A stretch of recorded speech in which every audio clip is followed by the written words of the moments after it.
Hello students, ಈ ವಿಡಿಯೋದಲ್ಲಿ ನಾವು KCET ವಿದ್ಯಾರ್ಥಿಗಳಿಗೆ ಒಂದು ಇಂಪಾರ್ಟೆಂಟ್ ಇನ್ಫಾರ್ಮೇಷನನ್ನು ತಿಳ್ಕೊತಾ ಹೋಗೋಣ.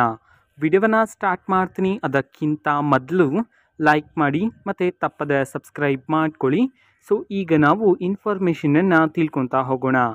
ಸೊ ಒಬ್ಬ ಸ್ಟೂಡೆಂಟು ಅವರು KCET ಕೌನ್ಸಿಲಿಂಗಲ್ಲಿ ಪಾರ್ಟಿಸಿಪೇಟ್ ಮಾಡ್ತಿದ್ರು ಅಂತ ತಿಳ್ಕೊಳ್ಳೋಣ. ಸೊ ಅವ್ರಿಗೆ ನೀಟ್ ಕೌನ್ಸಿಲಿಂಗಲ್ಲೂ ಸಹ ಪಾರ್ಟಿಸಿಪೇಟ್ ಮಾಡೋದಕ್ಕೆ ಇಷ್ಟ ಇದೆ. ಬಟ್ ಒಬ್ಬ ವಿದ್ಯಾರ್ಥಿನೇ KCET ಕೌನ್ಸಿಲಿಂಗಲ್ಲಿ ಪಾರ್ಟಿಸಿಪೇಟ್ ಮಾಡಿ ಎಗೇನ್ ನೀಟ್ ಕೌನ್ಸಿಲಿಂಗಲ್ಲೂ ಸಹ ಪಾರ್ಟಿಸಿಪೇಟ್ ಮಾಡ್ಬೋದಾ?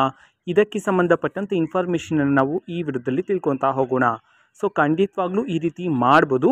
ಅಂತಂದರೆ ನೀವು KCET ಕೌನ್ಸಿಲಿಂಗಲ್ಲೂ ಸಹ ಪಾರ್ಟಿಸಿಪೇಟ್ ಮಾಡ್ಬೋದು ಅಥವಾ ನೀಟ್ ಕೌನ್ಸಿಲಿಂಗಲ್ಲೂ ಸಹ ನೀವು ಪಾರ್ಟಿಸಿಪೇಟ್ ಮಾಡ್ಬೋದು. ಇಲ್ಲ ಅಂತಂದರೆ ಎರಡೂ ಕೌನ್ಸಿಲಿಂಗಲ್ಲಿ ಪಾರ್ಟಿಸಿಪೇಟನ್ನು ಸಹ ಮಾಡೋದಕ್ಕೆ ನಿಮಗೆ ಅವಕಾಶ ಇರುತ್ತೆ. ಸೊ ಯಾರು ಅಪ್ಲಿಕೇಶನನ್ನು ಹಾಕಿ ಯಾರು ಎಕ್ಸಾಮನ್ನು ಅಟೆಂಡ್ ಮಾಡ್ಬೋದು, ಇದು ತುಂಬ ಇಂಪಾರ್ಟೆಂಟ್ ಆಗುತ್ತೆ. ಇದನ್ನು ನಾವು ತಿಳ್ಕೊತಾ ಹೋಗೋಣ. ಸೊ ನೋಡಿ, ಈಗ ಒಬ್ಬ ವಿದ್ಯಾರ್ಥಿಗೆ ಇಂಜಿನಿಯರಿಂಗಲ್ಲೂ ಸೀಟ್ ಸಿಕ್ಕಿದ್ರೂ ಪರವಾಗಿಲ್ಲ, ನಾನು ಅಲ್ಲೂ ಸಹ ಅಡ್ಮಿಷನ್ ಆಗ್ತೀನಿ, ಅಥವಾ ಮೆಡಿಕಲಲ್ಲಿ ಸಿಕ್ಕಿದ್ರೂ ಪರವಾಗಿಲ್ಲ, ನಾನು ಅಲ್ಲೂ ಸಹ ಅಡ್ಮಿಷನ್ ಆಗ್ತೀನಿ.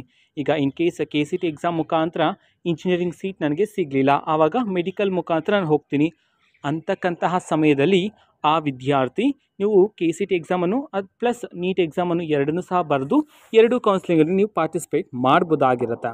ಇಲ್ಲ ನನ್ನದು ಒಂದೇ ಒಂದು ಟಾರ್ಗೆಟ್ ಇದೆ, ನಾನು ಮೆಡಿಕಲ್ಲೇ ಮಾಡಿ ಸೊ MBBS ಸೀಟನ್ನೇ ಪಡ್ಕೋಬೇಕು ಅಂತಿದ್ರೆ ನೀವು ಬರೀ MBBS ಸೀಟ್ಗೋಸ್ಕರ ಟ್ರೈ ಮಾಡ್ಬೋದು. ನೀಟ್ ಕೌನ್ಸಿಲಿಂಗಲ್ಲಿ ಮಾತ್ರನೇ ಪಾರ್ಟಿಸಿಪೇಟ್ ಮಾಡ್ಬೋದಾಗತ್ತೆ.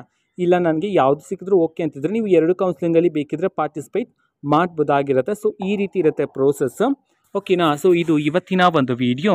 ಮತ್ತೀಗ ನಾವು ಟೆಲಿಗ್ರಾಮ್, ಇನ್ಸ್ಟಾಗ್ರಾಮ್ ಮತ್ತು ಫೇಸ್ಬುಕ್ಕಲ್ಲೂ ಈಗ ವಿಡಿಯೋಸ್ಗಳನ್ನು ಅಪ್ಲೋಡ್ ಮಾಡ್ತಿದ್ದೀವಿ.